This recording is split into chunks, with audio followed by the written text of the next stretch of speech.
அஸ்ஸலாமு அலைக்கும் வரஹ்மத்துல்லாஹி வபரகாத்துஹு.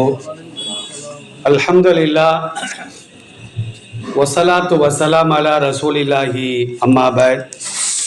கணியத்திற்குரிய எல்லாம் அல்ல அல்லாஹ்வின் நல்லடியார்களே, பாசத்திற்குரிய இஸ்லாமிய பெரியோர்களே, தாய்மார்களே, மிகுந்த மரியாதைக்குரிய இஸ்லாமிய மார்க்க அறிஞர் பெருமக்களே, இறையில்ல நிர்வாக பெருமக்களே, அல்லாஹ்வுடைய மாபெரும் கிருபையினால் சங்கையான ஒரு சபையிலே அல்லாஹ் நம்மை எல்லாம் ஒன்று சேர்த்து வைத்ததை போன்று மறுமை நாள் ஆகிரத்தில் நபிகள் நாயகம் ஸல்லல்லாஹு அலைஹி வஸல்லம் அவர்களோடு ஜன்னத்துல் ஃபிர்தௌஸில் அமரக்கூடிய பாக்கியத்தை எனக்கும் உங்களுக்கும் நம் குடும்பத்தாருக்கும் வருங்கால நம்முடைய சந்ததிகளுக்கும் காலம் சென்ற நம்முடைய முன்னோர்களுக்கும் அல்லாஹ் ரப்பல் ஆலமீன் முழுமையாக தந்தருள் புரிவானாக.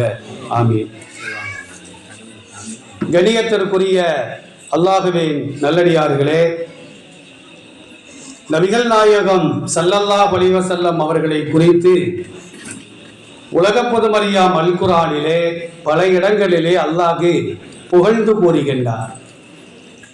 அதிலே ஒரு இடம் சூரத்து தௌபா 9வது அத்தியாயத்தில் 128வது வசனத்திலே சில செய்திகளை பெருமானார் ஸல்லல்லாஹு அலைஹி வஸல்லம் அவர்களை குறித்து அல்லாஹ் பேசுகின்றார்.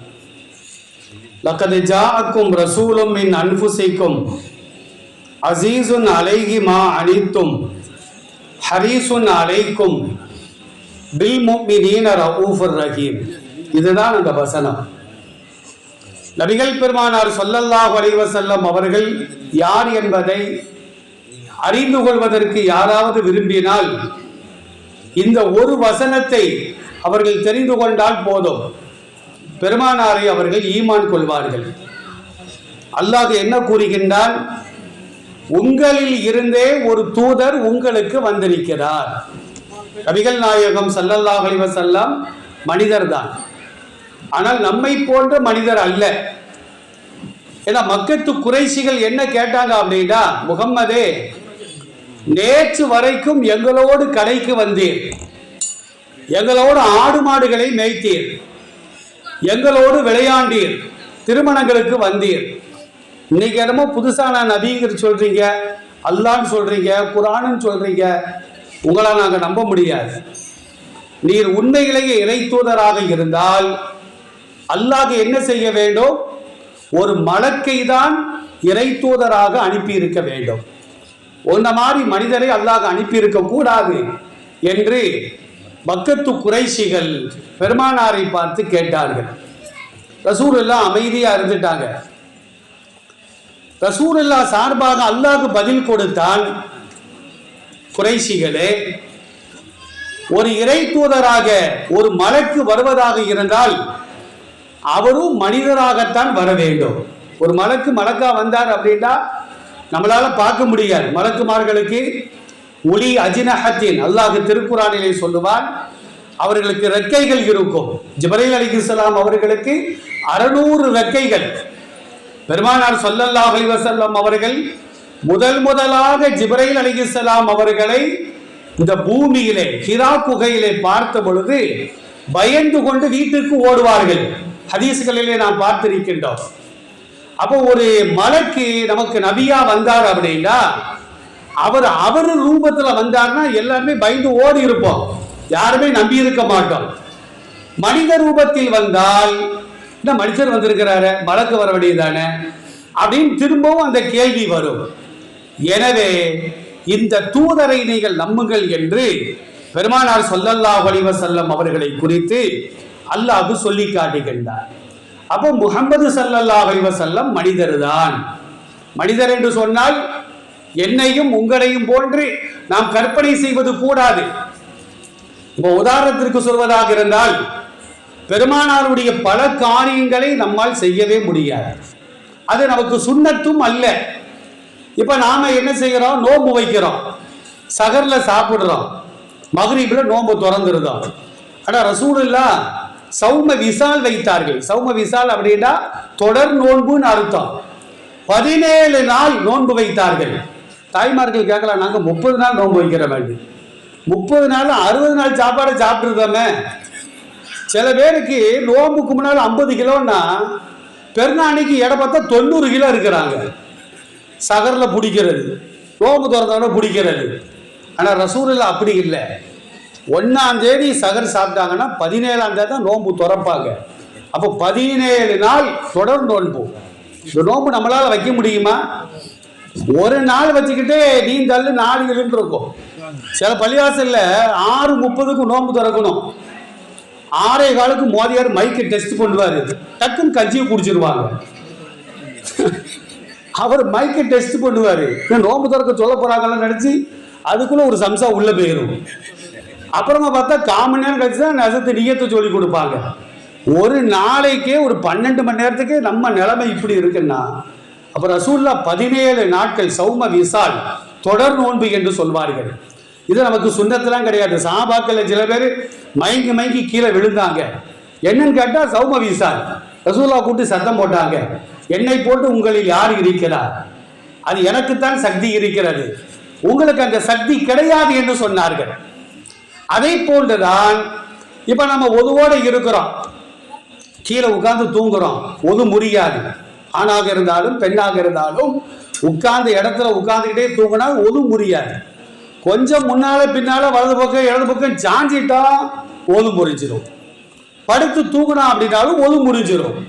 ஒரு சுகத்துல சாய்ந்து தூங்குறோம், அந்த சுகத்தை எடுத்தா கீழே விழுந்துருவாரு அப்படின்னு நிலைமை இருந்துச்சுன்னா ஒது முறிஞ்சிடும். இதுதான் நமக்கு சட்டம். ஆனால் ரசூலுல்லாஹ் என்ன செய்வாங்க தெரியுமா?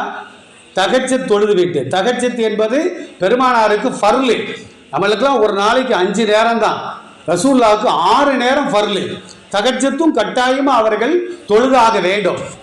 தஹஜ்ஜத் தொழுது ரசூலுல்லாஹ் என்ன செய்வாங்கன்னா தூங்குவாங்க. ஃபஜ்ருக்கு பிலால் ரலியல்லாஹு அன்ஹு வாங்க சொன்ன உடனே ரசூலுல்லாஹ் எழுந்து சென்று ஒளி செய்யாமல் தொழுகை நடத்துவார்கள்.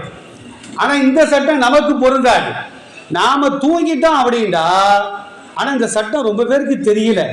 ஒரு பள்ளிவாசல்ல ஒருத்தர் படுத்து கிடக்கிறார், நல்ல கொரட்டை விட்டு தூங்குறாரு. காம சொன்னவனே எஞ்சி தொழுக போறாரு. கேட்டதுக்கு அவர் சொல்றாரு, நான் ஒளி செஞ்சுட்டு தான் தூங்குனாங்க. ஒளி செஞ்சுட்டு தூங்கினாலும் ஒது முறிஞ்சிரும், சட்டங்கள் தெரிய மறுக்கிறார். அப்ப பெண்களுக்கும் அதான் சட்டம். கொஞ்சம் முசல்லால உட்கார்ந்து அங்கிட்ட சாஞ்சிட்டான் அப்படின்னா ஒது முறிந்து விடும் என்று மார்க்கம் சொல்லுகிறது. ஆனா இந்த சட்டம் ரசூலுல்லாஹ்வுக்கு பொருந்தாது. நபி ஸல்லல்லாஹு அலைஹி வஸல்லம் தொழுகை நடத்தி கொண்டு இருப்பார்கள், கிப்லாவை நோக்கி நிற்பாங்க, பின்னால சஹாபாக்கள் இருப்பார்கள். ரசூலுல்லாஹ் என்ன செய்வாங்கன்னா ருக்கு செய்வார்கள், சமி அல்லாஹு லிமன் ஹமிதா என்று எழுதி நிற்பார்கள். சில பேர் இன்னைக்கு பள்ளியாசல்ல பார்க்குறோம், இமாம் சஜிதாக்கே பெருக்க மாட்டாரு, இவர் சஜிதால போய் விழுந்துருவார்.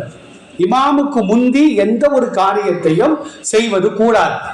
இப்ப பெண்கள் நீங்க தராவிக்கு தொழுகிறீங்க, உங்களுக்கு ஒரு இமாம் தொழு வைக்கிறார் அப்படின்னா இமாம் சஜிதாவுக்கு போன பிறகுதான் நீங்க சஜிதாவுக்கு போகணும், ஆண்களாக இருந்தாலும் பெண்களாக இருந்தாலும்.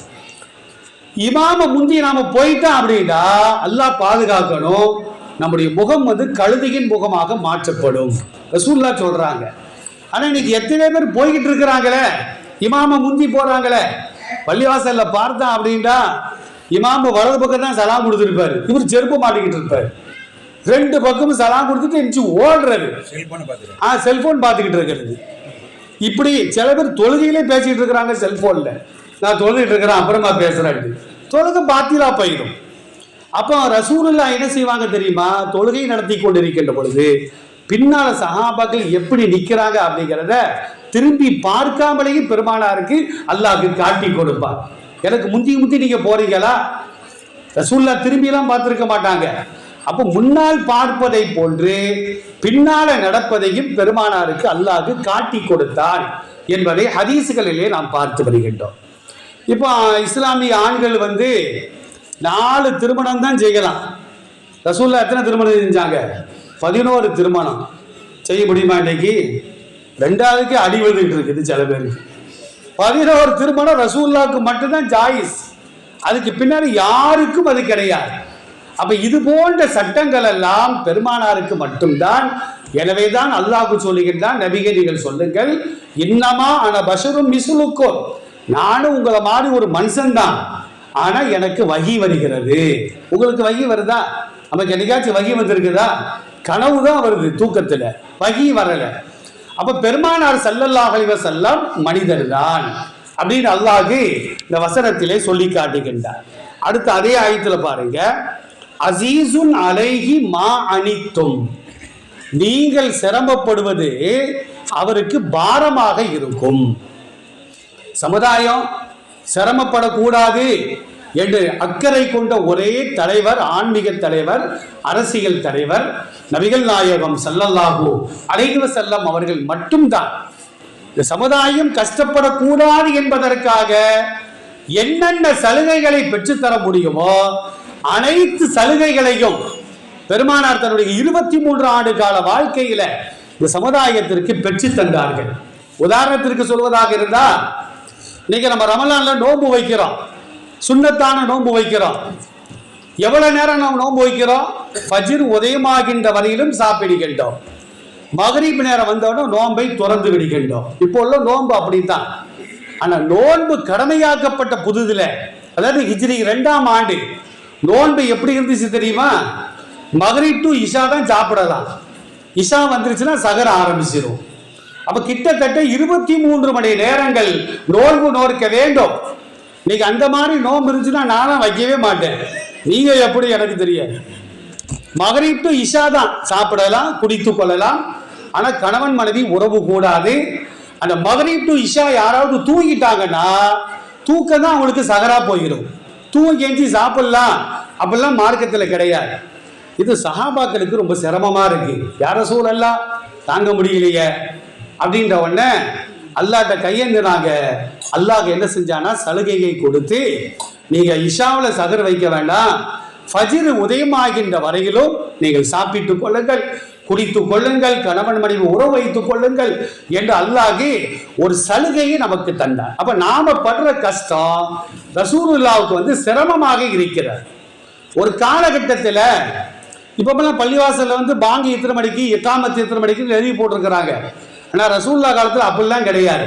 பாங்கு சொல்லப்படும், ரசூல்லா எப்போ வராங்களோ அப்பதான் இக்காமத்து சொல்லப்படும்.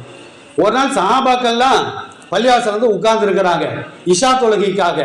ஹதீசுகளை என்ன பதிவு செய்யப்படுது அப்படின்னா, சஹாபாக்கள் ஒளி செய்து விட்டு சுன்னத்தை தொழுது விட்டு சஃப்லே உட்கார்ந்து தூங்குறாங்க.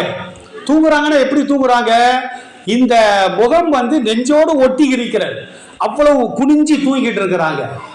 ரசூல்லா என்ன செய்யறாங்கன்னா 12 மணி 12:30 மணிக்கு வராங்க. ராத்திரி 12:30 மணிக்கு இஷாவை தொழுகை நடத்துகின்றார்கள். தொழுது முடிச்ச உடனே சமுதாயத்தை பார்த்து சொன்னார்கள், லவ்லா அன் அஷுக்க அலா உம்மத்தி, என் சமுதாயத்திற்கு சிரமமாக இருக்கும் என்று நான் கருதவில்லை என்றால் இஷாவை நான் பிற்படுத்தி வைத்திருப்பேன். இப்ப பாருங்க 7:40 இஷாவை தொழுதுட்டு அதுக்கு பின்னால 12, 1 மணி 2 மணி வரைக்கும் நம்ம முடிச்சுக்கிட்டு இருப்போம். சில இளைஞர்கள் ஃபஜ்ருக்கு பாங்கு சொன்ன எப்போ தூங்குறதுக்கு நேரம் ஆகிட்ட, எப்போ ஃபஜ்ருக்கு பாங்கு சொல்ற வரைக்கும் செல்ல நோண்டிக்கிட்டே இருக்கிறார். ஃபஜ்ருக்கு பாங்கு சொன்ன உடனே ஆகா தூங்குறதுக்கு நேரம் வந்துட்ட, அப்புறமா படுத்தாலும் புரண்டாலும் தூக்கமே வராது. பகல்ல ஃபுல்லா பைத்தியக்கார மாதிரி அலைகிறது. அப்ப இரவு நேரத்தை அல்லாஹ் தூங்குவதற்காக படைத்தார். அந்த ரசூல்லா சொன்னாங்க, என் சமுதாயத்திற்கு சிரமமாக இருக்கும் என்று நான் கருதவில்லை என்றால் இஷாவுடைய தொழுகையை, அதாவது நடு ராத்திரியில அது வரைக்கும் நீங்கள் தொழுக வேண்டும் என்று நான் சொல்லி இருப்பேன் என்று பெருமானார் ஸல்லல்லாஹு அலைஹி வஸல்லம் சொல்லி காட்டுவார்கள். இன்னொரு செய்தியை பாருங்க, லவ்லா அன் அஷுக்க அலா உம்மத்தி லஅமர்துகும் பிசிவாகி மஅ குல்லி உதூஇன் அவ் மஅ குல்லி ஸலாத்தின். சஹீஹான செய்திகள். என் சமுதாயத்திற்கு சிரமமாக இருக்கும் என்று நான் கருதவில்லை என்றால் ஒவ்வொரு நேரமும் ஒளி செய்யும் பொழுதும் பல் தைப்பதை நான் கடமையாக்கி இருப்பேன். ஆனா என் சமுதாயத்திற்கு அது ரொம்ப சிரமமா போயிடும். தொழுகையாளிகளை பாருங்களேன், ஒரு நாளைக்கு எத்தனை தடவை பல் தேய்க்கிறாங்க? 5 தடவை பல் தேய்ப்பாங்க. ஃபஜ்ருக்கு ஒரு தடவை, லுஹருக்கு ஒரு தடவை, அசருக்கு, மகரிப்புக்கு, இஷாவுக்கு 5 நேரங்கள் அவங்க பல்ல தேய்ப்பாங்க. ஆனால் தொழுகை இல்லாதவங்களை பாருங்க 5 நாளைக்கு ஒரு கதம் பல்லே தேய்ப்பாங்க. அது எப்படி பாருங்களேன், எவ்வளவு சுகாதாரம் தொழுகையில். தொழுகையாளிகள் ஒரு நாளைக்கு 15 முறைகள் கையை நாம் கழுகுகின்றோம். ஆனா அரசாங்கம் என்ன சொல்லுது? அரசாங்கத்துல கைகளும் தினம்னே ஒண்ணு இருக்கு. அன்னைக்கு தான் ஓயாம கையை கழுவிட்டு இருப்பாங்க. ஆனா இஸ்லாம் என்ன சொல்லுகிறது? ஒரு மனிதர் 5 நேரம் தொழுதால் ஒரு நாளைக்கு 15 முறைகள் அவரை கைகளை கழுகுகின்றார். அப்புறமா வாயை கொப்பளிக்கிறார், 5 தடவை பல் தேய்க்கிறார். எவ்வளவு சுகாதாரம் பாருங்கள். தொழுகையாளிகளுக்கு மட்டும்தான் இது கிடைக்கும். பல் தேய்க்கின்றார். நீங்க பல் தேய்ப்பதாக இருந்தா ஒரு குச்சியை வச்சுதான் நம்ம தேய்ச்சிக்கிட்டு இருக்கிறோம். மிஸ்வாக்கு குச்சி, மிஸ்வாக்கை வச்சுதான் தேய்க்கணும் அவசியம்லாம் கிடையாது. பல்லு சுத்தமாகணும். பிரஷ் வச்சு தேய்ச்சாலும் சரிதான், வேப்பங்குச்சி வச்சு தேய்ச்சாலும் சரிதான், ஆலமரத்து குச்சி வச்சு தேய்ச்சாலும் சரிதான். ஒண்ணு கிடைக்கலன்னா இந்த ஆள்காட்டி விரல் இதை வைத்து 3 தடவை, சில பேர் ரம்பத்தை ராவுற மாதிரி இழுத்துக்கிட்டே இருக்கிறது, அதுவும் கூடாது. அப்ப 5 நேரங்கள் அவர் பல் தேய்க்கின்றார். அதே நேரத்தில் 15 முறைகள் மூக்கை சுத்தம் செய்கின்றார். உலக நாடுகள்ல இந்த பன்றி காய்ச்சல் ஒரு காய்ச்சல் வந்துச்சு. முஸ்லிம்களை தொட்டும் பார்க்கல. அது குறிப்பா தொழுகையாளிகளுக்கு நோய் வரவே இல்லை. ஏன்னா அவர்கள் நாசிக்கு தண்ணீரை செலுத்தி அந்த நாசியை சுத்தம் செய்கிறார்கள். ஆனால் அந்த நோய் அவர்களுக்கு வரவே இல்லை. அதே நேரத்தில் 15 முறைகள் முகத்தை நாம் கழுவுகின்றோம், 15 முறைகள் கைகளை கழுவுகின்றோம், 15 முறைகள் கால்களை நாம் கழுவுகின்றோம். நோய் நம்மளை எப்படி எட்டி பார்க்கும்? அப்ப தொழுகையில் அவ்வளவு பெரிய சுகாதாரம் இருக்கின்றது. நபிகள் நாயகம் ஸல்லல்லாஹு அலைஹி வஸல்லம் அவர்களை குறித்து சஹாபாக்கள் என்ன செய்வாங்கன்னா, ஆயிஷா ரலியல்லாஹு அன்ஹா அவங்கள்ட்ட போய் கேட்பாங்க, ரசூலுல்லாஹ் வீட்டுக்கு வந்தா முதல்ல என்ன செய்வாங்கன்னு. வீட்டுக்கு வந்தவொடனே முதல்ல பல்லதான் தேய்ப்பாங்க. ஏன்னா வெளியிடங்களுக்கு நம்ம போயிட்டு வரோம், வாயில கிருமிகள் இருக்கும். அந்த கிருமிகள் செத்த பின்னால்தான் ஒரு துர்வாடை வருது. மனைவிட்ட பேசும்போது துர்வாடை வந்தா போங்க தூர போங்க அப்படின்ற கூடாது, பிள்ளைகளை தூக்கி நம்ம கொஞ்சணும். அதனால ரசூலுல்லாஹ் என்ன செய்வாங்கன்னா, இன்னைக்கு நமக்கு சுன்னத், பயானம் முடிச்சுட்டு வீட்டுக்கு போறோமா வாயை சுத்தப்படுத்திட்டு தான் கணவன்கிட்ட பேசணும், பிள்ளைகள்கிட்ட பேசணும், பேரம்பேத்திகளை தூக்கி வச்சு கொஞ்சணும். இல்லைன்னா அந்த கிருமிகள் அந்த குழந்தைகளுக்கு தாவி விட்டால் நோய்கள் அவர்களை தாக்கும். அதான் ரசூலுல்லாஹ் என்ன செய்வாங்கன்னா, வீட்டுக்கு போன உடனே முதல்ல பல்ல தேய்ப்பாங்க. ஆயிஷா ரலியல்லாஹு அன்ஹா மற்ற ஹதீஸ்களை அறிவிக்கிறார்கள், குர்ஆனை திறந்து ஓத ஆரம்பிக்கும் போதும் பல்லை தேய்ப்பார்கள். ஆனா கலாமுல்லா, அல்லாஹ்வுடைய வேதம், நாச்சம் பிடித்த வாய்களோடு அதை ஓதுவது கூடாது. ஹதீஸை படிக்க போறோமா, பல்லை சுத்தப்படுத்திக் கொள்ள வேண்டும், வாயை சுத்தப்படுத்திக் கொள்ள வேண்டும். தொழுகின்ற பொழுது அல் முசல்லி யுனாஜி ரப்பா, தொழக்கூடியவர் அல்லாஹ்வோடு சம்பாஷணை செய்கின்றார். இந்த நாத்தம் பிடிச்ச வாயோட தக்பீர் கட்டக்கூடாது. ரசூலுல்லாஹ் சொல்றாங்க, வெங்காயம், பூண்டு, பெருங்காயம், கருவாடு, மீன், இந்த மாதிரி துர்வாடை உள்ள உணவுகளை நீங்கள் சாப்பிட்டால், ஆண்களாக இருந்தாலும் பெண்களாக இருந்தாலும் வாயை சுத்தப்படுத்தி விட்டுத்தான் தொழுகைக்காக நாம் செல்ல வேண்டும். ஏன்னா நம்ம வாயை சுத்தப்படுத்தாம நிக்கன்னு வச்சுக்கிடுவோம். வலது பக்கம் நிற்பாங்க, இடது பக்கம் நிற்பாங்க, நம்மளை அறியாமலே ஏப்பம் வருதுன்னு வச்சுக்கிடுவோம். அவர் பூக்க பொத்திடுவார், என்னடா ஜண்டான இவர் நாட்டம் பிடிச்ச வாயோட நிற்கிறானே அப்படின்னு அவர் திட்டுவார். இவர் திட்டுவாரோ இல்லையோ வானவர்கள் திட்டுவார்கள், மலக்குமார்கள் திட்டுவார்கள். பெருமானார் ஸல்லல்லாஹு அலைஹி வஸல்லம் தெளிவாக சொல்லுகிறார்கள், அல்ல தொழுகைக்காக நாம் தயாராகும் பொழுதும் வாய் சுத்தமாக இருந்தாலும் ஒரு முறை பற்களை சுத்தப்படுத்திக் கொள்ள வேண்டும் என்று நபிகள் நாயகம் ஸல்லல்லாஹு அலைஹி வஸல்லம் சொன்னார்கள். இன்னொரு ஹதீஸ்ல பாருங்க, லவ்லா அன் அஷுக்கலா உம்மத்தி லஅமர்துகும் பிஸ்ஸிவாகி மாகுல்லி ஸலாத்தி, தொழுகைக்காக இகாமத்து சொல்லப்பட்டு விட்டால் ரசூலுல்லாஹ் என்ன செய்வாங்க தெரியுமா, 2 தடவை பல்ல தேய்ச்சிக்கிடுவாங்க. ஏற்கனவே ஒதுவுல இருக்க பல்ல தேய்ச்சாச்சு, அப்புறமா தொழுகைக்காக தக்பீர் கட்டுவதற்கு முன்னால் ஒரு முறை பற்களை சுத்தப்படுத்துவார்கள். அப்ப இதையெல்லாம் ரசூலுல்லாஹ் கடமையாக்கல. கடமையாக்குனா இன்னைக்கு நம்ம எல்லாம் குற்றவாளி ஆகிருவோம். அதான் அதையெல்லாம் சுன்னத்தாக ஆக்கி வைத்தார்கள் என்பதை ஹதீஸ்களின் மூலமாக நாம் பார்த்து வருகின்றோம். இப்ப தொழுகைக்கு நம்ம ஒளி செய்யணும், ஒளி செய்யாம நம்ம தொழுக முடியாது. சாவுலசத்து கூட அழகாக சொன்னார்கள், கஷ்டமான நேரங்கள்ல, சிரமமான நேரங்கள்ல இப்ப தண்ணியில கையை விடவே முடியல, அந்த அளவுக்கு குளிர். இப்ப இந்த மாதிரி காலகட்டங்கள்ல தண்ணீர் குளிரா இருக்குது, நான் ஒளி செய்ய மாட்டேன், ஒளி செய்யாம தொழுவேன்னு சொல்ல முடியுமா? அல்லாஹ் இந்த தொழுகையை ஏற்றுக்கொள்ள மாட்டான். இப்ப நம்ம கடுமையான குளிர், கடுமையான காய்ச்சல், தண்ணீரை பயன்படுத்தினா காய்ச்சல் அதிகமாகிறோம் அப்படிங்கிற ஒரு எண்ணம் இருந்தால் இப்ப நம்ம தயமம் செய்ய வேண்டும். தயமமுடைய சட்டங்கள் பெரும்பாலான ஆண்களுக்கும் பெண்களுக்கும் தெரியறதே இல்லை. ஏன் சஹாபாக்களுக்கே தெரியாம இருந்துச்சு. ரசூலுல்லாஹ்வுடைய தோழர்கள் ஒரு ஊருக்கு பயணமாகி போறாங்க. அதில் ஒரு சஹாபிக்கு குளிப்பு கடமை ஆயிடுச்சு. அவர் யோசிக்காரு, தைமம் செய்யணும், ஒளி செய்வதாக இருந்தா இப்போ நம்மளுக்கு குளிப்பு கடமை ஆகிட்டு குளிச்சா மௌத்தா போயிடுவோம். அப்போ உடம்பு முழுக்க புழுதி படணுமெண்டு கழுத புரண்ட மாதிரி கீழே படுத்து புரளுதாரு. அப்போதான் புழுதியெல்லாம் மேலே படுண்டு. இந்த செய்தி ரசூலுல்லாஹ்வுக்கு போன உடனே கடவாய் பற்கள் தெரிகின்ற அளவிற்கு பெருமானார் சிரித்தார்கள். அப்பதான் தோழர்களை பார்த்து சொன்னாங்களா, ஒழுவிற்கு பகரமாக நாம எப்படி தைமம் செய்கின்றோமோ அதே தைமம் தான் குளிப்பிற்கு பகரமாகவும் நாம் செய்ய வேண்டும். தைமம் எப்படி செய்கிறது? அதாவது மண், சுத்தமான மண். அல்லாஹ் சொல்லுகின்றான், சுத்தமான மண்ணில் போய் நம்ம என்ன செய்யணும்னா 2 கையும் வைக்கணும், வச்சுட்டு முகத்தில் தடவி கொள்ள வேண்டும். மறுபடியும் கையை வைத்து வலது கையால இடது கை முழங்கை வரைக்கும் இப்படி தடவணும். இடது கையினால வலது கை முழங்கை வரைக்கும் தடவி விட்டால் நம்மளுக்கு ஒழு தயாராகிவிட்டது.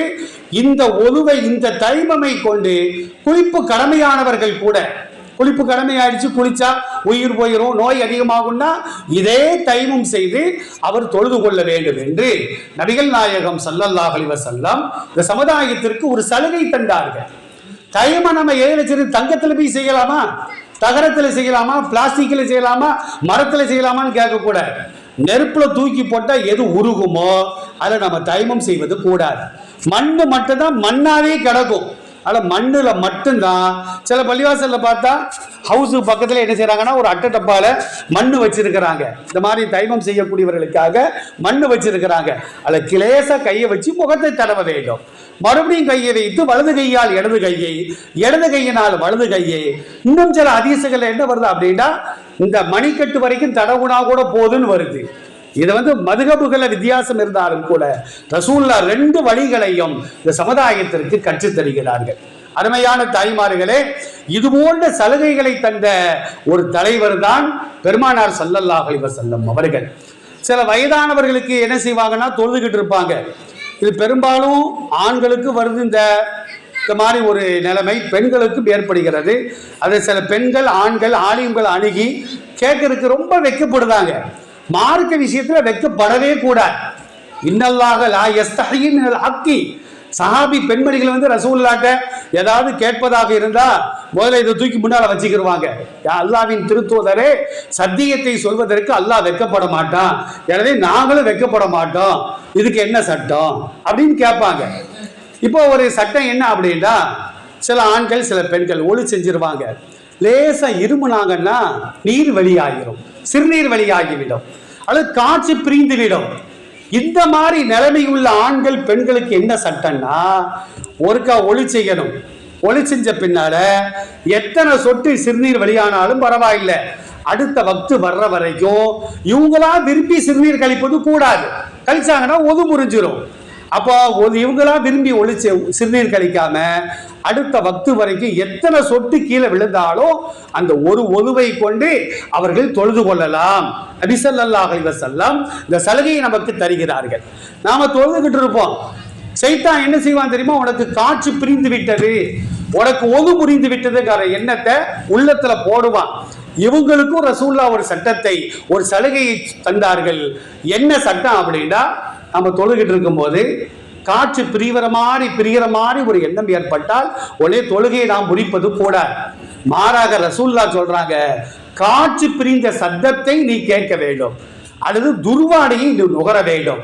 இந்த 2 இல்லைன்னா நீ பாட்டுக்கு தொழுதுகிட்டே இரு, அது ஷைத்தானுடைய எண்ணம் என்று நபிகள் நாயகம் ஸல்லல்லாஹு அலைஹி வஸல்லம் இந்த சமுதாயத்திற்கு சொல்லி காட்டுவார்கள். இப்படியே ரசூலுல்லாஹ் சொன்ன சலுகைகளை அடுக்கிக் கொண்டே செல்லலாம். அடுத்து பாருங்க, ஹரீசுன் அலைக்கும், உங்கள் மீது பேராசை கொண்டவர். ரசூலுல்லாஹ்வுக்கு இந்த சமுதாயத்தின் மீது பேராசை அதிகம். சூரத்து கஹ்ஃப்ல கூட அல்லாஹ் சொல்வான், ஃபலஅல்லக பாகிஉன் நஃப்ஸக, நபியே இவர்கள் ஈமான் கொள்ள மறுக்கிறார்கள் என்பதற்காக கவலைப்பட்டு உங்களை நீங்களே மாய்த்துக் கொள்வீர்களோ அப்படின்னு அல்லாஹ் கேட்கின்றார். தற்கொலை இஸ்லாத்துல கூடாது. தற்கொலை செய்தவனுக்கு ஜனாசா தொழுகை கிடையாது. தற்கொலை செய்தவனுக்கு நிரந்தர நரகம் ரசூலுல்லாஹ்வுடைய ஹதீஸ்கள் தெளிவாக சொல்லி காட்டும். ஆனா ரசூலுல்லாஹ்வுக்கு இந்த சமுதாயத்தின் மீது பேராசை. நம்ம சமுதாயத்தை சார்ந்தவர்கள் மூமீன்களாக வாழ்ந்து மூமீன்களாகவே இறக்க வேண்டும். ஒரு ஹதீஸை பாருங்கள், லக்கீனும் மௌத்தாக்கும் பி கௌலி லா இலாஹ இல்லல்லாஹ். சஹீஹான ஹதீஸ். புகாரி, முஸ்லிம், அபூதாவுது, அஹ்மது போன்ற நூல்களில் இந்த செய்தி பதிவு செய்யப்படுகிறது. இப்போ நம்ம வீடுகளில் வயதானவர்கள் சக்கராத்தில் இருக்காங்கன்னு வச்சுக்கிடுவோம். நாம் என்ன செய்வோம்? சுற்றி உட்கார்ந்துக்கிட்டு, உனக்கு அந்த வீடு, எனக்கு இந்த வீடு, உனக்கு அந்த காரை நீ வச்சுக்கோ, எனக்கு இந்த கார், சொத்தை பங்கு போட்டிட்டு இருப்போம். இவர் உயிருக்கு போராடிக்கிட்டு இருக்கிறார். அதை நம்ம கவனிச்சே பார்க்கறது இல்லை. நம்ம அத்தாவோ அம்மாவோ ஈமானோடு மௌத்தாகட்டும் அப்படிங்கிற எண்ணம் பெரும்பாலானவர்களுக்கு இல்லை. ஆனா ரசூல்லா என்ன பேராசப்பட்டாங்க? லக்கீனு மௌத்தாக்கும் பி கௌலி லா இலாஹ இல்லல்லாஹ். ஒருவர் இறக்க கிடைக்கிறாரா, அவர் காதல் விழுற மாதிரி லா இலாஹ இல்லல்லாஹ், லா இலாஹ இல்லல்லாஹ் கலிமாவை சொல்லிக் கொண்டே இருக்க வேண்டும். அவர் கலிமாவை கேட்டு சொல்லிட்டால் வச்சுக்குருவான், நேரடியாக தஹ்லல் ஜன்னா, சுவர்க்கத்திற்கு செல்வார் என்று நபிகள் பெருமானார் ஸல்லல்லாஹு அலைஹி வஸல்லம் சொல்லி காட்டுவார்கள். ஒரு நபித்தோழர் சக்கராத்தில் கிடக்கிறார். ரசூல்லா வந்து யா கால், மாமாவே அப்படின்னு அழைக்கிறாங்க. அரபிகள் யாரையுமே மாமான்னு கூப்பிடுவாங்க, இல்லாட்ட சச்சான்னு கூப்பிடுவாங்க, யா அம்மி அப்படின்னு கூப்பிடுவாங்க. ரசூல்லா அவரை பார்த்து யா கால் அப்படிங்கிறாங்க. அவர் கேட்கிறாரு, நான் காலா உங்களுக்கு மாமாவா சச்சாவான்னு கேட்கிறாரு. ஹதீஸ்ல அப்படியே வருது. யார ரசூலல்லா, நான் உங்களுக்கு மாமாவா சச்சாவா? ரசூல்லா சொன்னாங்க, நீங்க சச்சாலாம் கிடையாது, எனக்கு மாமா தான், பொண்ணுலாம் ஒன்றும் தர வேணாம் அப்படின்ட்டாங்க ரசூலுல்லா. உடனே ரசூல்லா சொல்றாங்க, கௌலி லா இலாஹ இல்லல்லாஹ், லா இலாஹ இல்லல்லாஹ் என்ற கலிமாவை சொல்லுங்கள். அவர் சொன்னாரு, சொன்ன உடனே இறந்துட்டாரு. ரசூல்லா சொன்னாங்க, இவர் தஹ்லல் ஜன்னா, சுவர்க்கத்திற்கு செல்வார் என்று சொன்னார்கள். தன்னுடைய சச்சா அபூ தாலிப் ரசூலுல்லாவை வளர்த்து ஆளாக்கி திருமணம் செய்து நபித்துவம் கிடைத்த பின்னால முழு பாதுகாப்பும் கொடுத்த அபூ தாலிப் மரணப்படுக்கையில கிடக்கிறாங்க. ரசூல்லா போய் பார்க்க போறாங்க. போனாங்க, சைத்தான் உட்கார்ந்துருக்கிறான், அபூ ஜஹல் உட்கார்ந்துருக்கிறான், அப்துல்லா இப்னு உமையா உட்கார்ந்துருக்கிறாரு, எல்லாரும் உட்கார்ந்துருக்கிறாங்க. ரசூல்லா சச்சாவை பார்த்து சொன்னாங்களா, குல் லா இலாஹ இல்லல்லாஹ் கலிமத்தன், இந்த ஒரு கலிமாவை சொல்லுங்கள் சச்சா, நான் அல்லாஹ்விடத்தில் உங்களுக்காக மன்றாடி சுவர்க்கத்தை பெற்று தருகிறேன். அபூ ஜஹல் சொன்னா, அபூ தாலிபி கலிமாவுக்குள்ள சொல்லிடாத, சொன்னா உன் புகழ் 6 அடி மண்ணுக்கு கீழால புதைக்கப்பட்டு விடும் அப்படின்னு சொன்ன உடனே அபூ தாலிப் நான் சொல்ல மாட்டேன்னு சொல்லிட்டே மௌத்தா போயிட்டார். ரசூலுல்லாவுக்கு அழுக, கவலை.